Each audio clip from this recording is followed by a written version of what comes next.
সাতক্ষীরা ৪ আসনের সংসদ সদস্যের এক ভিডিও সামাজিক যোগাযোগ মাধ্যমে ছড়িয়ে পড়ায় অস্বস্তিতে পড়েছে জামায়াতে ইসলামী। এ ঘটনায় সাংগঠনিক ভাবমূর্তি ক্ষুণ্ণ হওয়ার আশঙ্কায় নেতাকর্মীদের নৈতিকতা ও দলীয় শৃঙ্খলা রক্ষায় কঠোর অবস্থান নিয়েছে দলটি। সর্বোচ্চ সতর্কতা অবলম্বনে জেলা ও মহানগর আমিরের কাছে পৃথক চিঠি পাঠানো হয়েছে। দলীয় সূত্র বলছে, চিঠিতে নেতাকর্মীদের ব্যক্তিগত ও সাংগঠনিক আচরণে স্কুল, কলেজ ও মাদ্রাসায় চাকরি করার ক্ষেত্রে দলীয় মর্যাদা ও সাংগঠনিক শৃঙ্খলা বজায় রাখতে প্রয়োজনীয় নির্দেশনা দেওয়া হয়েছে। জামায়াতের সহকারী secretary general doctor AHM Hamidur Rahman Azad জানান, পুরুষ রুকন সদস্যরা গার্লস স্কুল, কলেজ বা মহিলা মাদ্রাসায় চাকরি করতে পারবেন না। ছাত্রদের শিক্ষা প্রতিষ্ঠানে মহিলারা চাকরি করতে পারবেন না। এটা অনেক আগের সিদ্ধান্ত।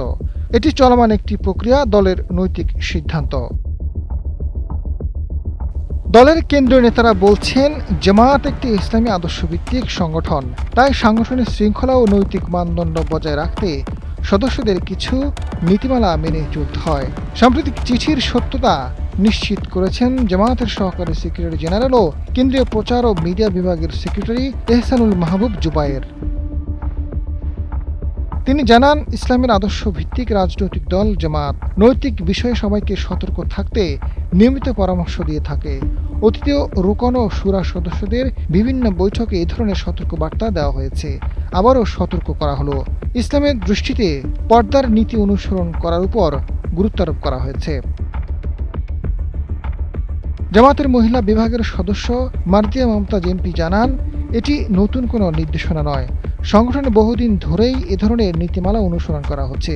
তবে নতুন সিদ্ধান্ত অনুযায়ী যেসব প্রতিষ্ঠানে নারী ও পুরুষ উভয় রয়েছেন, সেখানে নারী সদস্যরা দায়িত্ব পালন করতে পারবেন। এক্ষেত্রে তাদের রুকন পদও বহাল থাকবে, আগে তা থাকতো না। আজাদ ফারুক, সময়ের আলো।